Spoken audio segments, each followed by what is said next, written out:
Orando ocurre el cambio presenta. Devocionales, el maje de guay, el Cristo triunfante. Matutina correspondiente para el 23 de mayo. Recibir el perdón de Dios es recibir la justificación. Bienaventurado aquel cuya transgresión ha sido perdonada y cubierto su pecado. Bienaventurado el hombre a quien el Señor no culpa de iniquidad y en cuyo espíritu no hay engaño. Salmos 32, 1 y 2.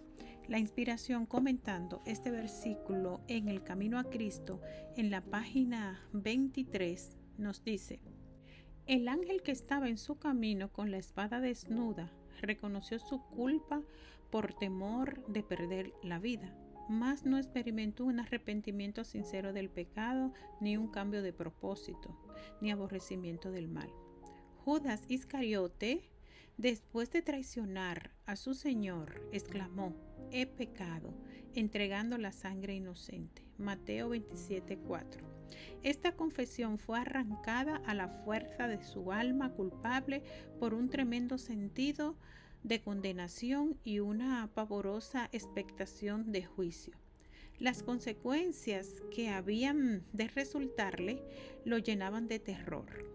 Pero no experimentó profundo quebrantamiento de corazón ni dolor de alma por haber traicionado al Hijo Inmaculado de Dios y negado al Santo de Israel.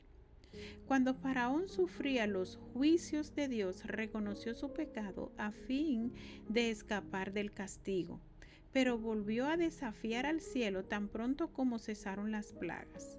Todos esto lamentaban los resultados del pecado, pero no sentían tristeza por el pecado mismo.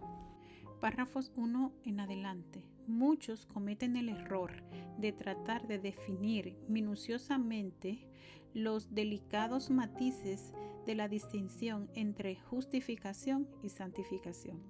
Para definir esos dos términos, con frecuencia recurren a sus propias ideas y especulaciones. ¿Por qué tratar de ser más minucioso de lo que es la inspiración acerca de la cuestión vital de la justificación por la fe? ¿Por qué tratar de resolver el problema de cada diminuto matiz como si la salvación del alma dependiera de que todos tengan exactamente un modo de ver este asunto? No todos pueden tener el mismo enfoque. Usted corre el riesgo de hacer un mundo en un átomo y un átomo de un mundo. Cuando el pecador arrepentido, contrito delante de Dios, discierne la expiación de Cristo en su favor y la acepta como su única esperanza en esta vida y en la vida futura, sus pecados son perdonados. Esto es justificación por la fe. Cada alma creyente debe amoldar íntegramente su voluntad con la voluntad de Dios y mantenerse en un estado de arrepentimiento y constricción, ejerciendo fe en los méritos expiatorios del Redentor y avanzando de fortaleza en fortaleza, de gloria en gloria. Perdón y justificación son una y la misma cosa. Justificación es lo opuesto a condenación. La ilimitada misericordia de Dios se aplica a los que son completamente indignos. Él perdona las transgresiones y los pecados por causa de Jesús, quien se ha convertido en la propiciación por nuestros pecados. El transgresor culpable es puesto en gracia delante de Dios mediante la fe en Cristo y llega a poseer la firme esperanza de la vida eterna.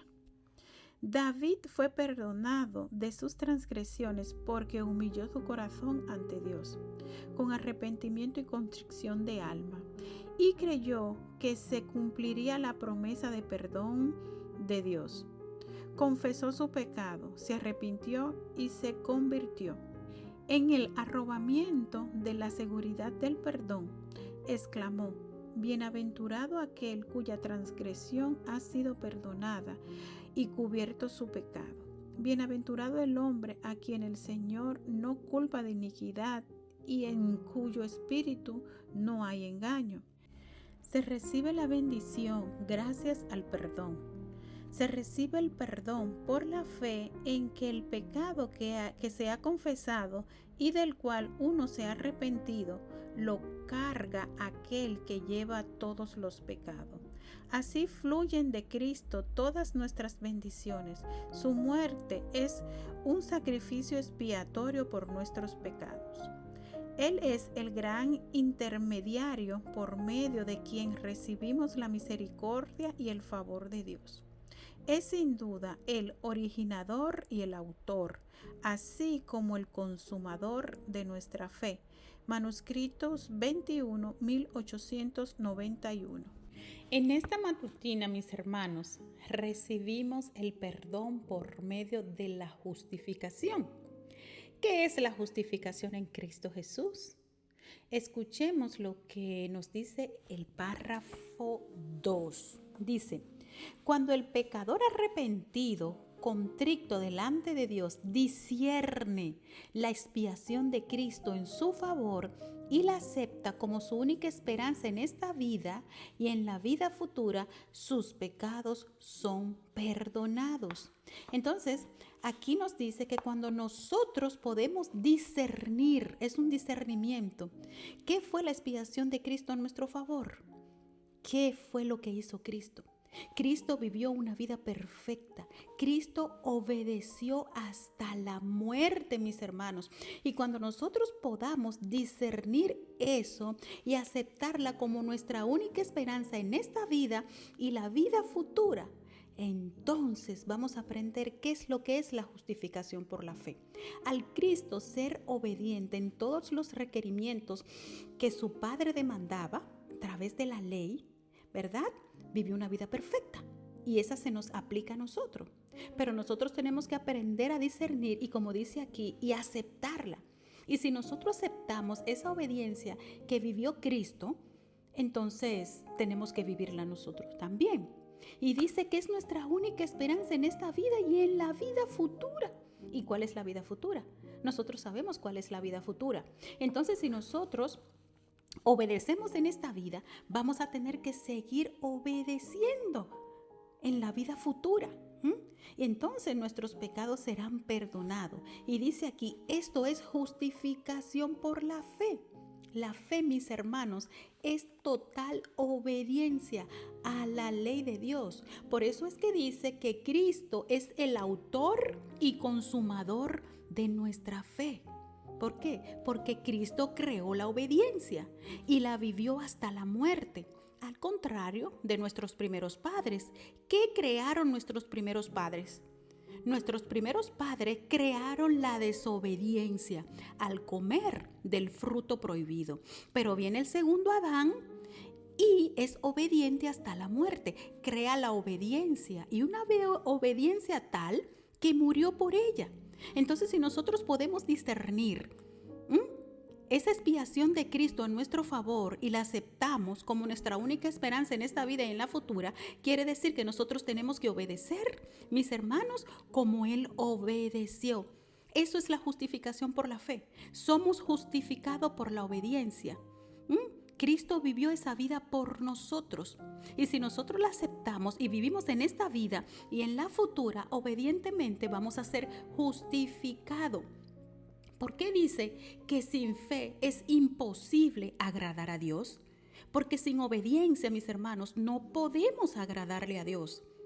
La fe no es creer, como muchos pensamos, porque los demonios creen y tiemblan, mis hermanos. Entonces, si la fe fuera el creer y Dios se agrada de eso, entonces debería de estar agradado de esos demonios que creen.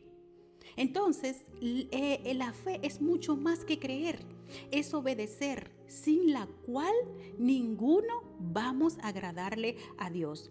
Porque yo estoy segura que todo lo que están escuchando esta matutina, sabemos que para Dios no hay nada imposible y lo creemos y lo sabemos, para Dios no hay nada imposible.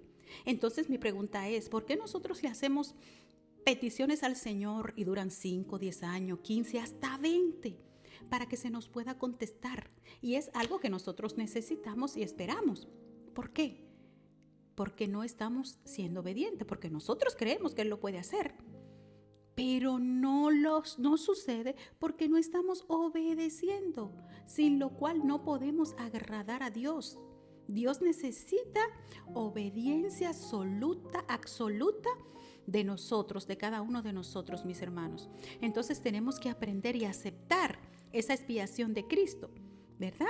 Que es la obediencia. Gracias, mi Señor.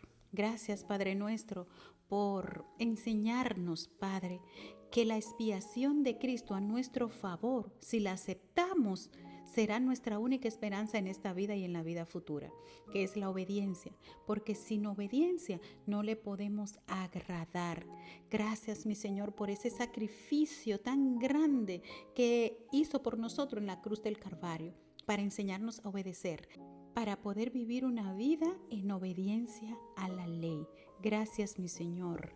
Y la paz que sobrepasa todo entendimiento nos acompañe hoy. Amén y amén.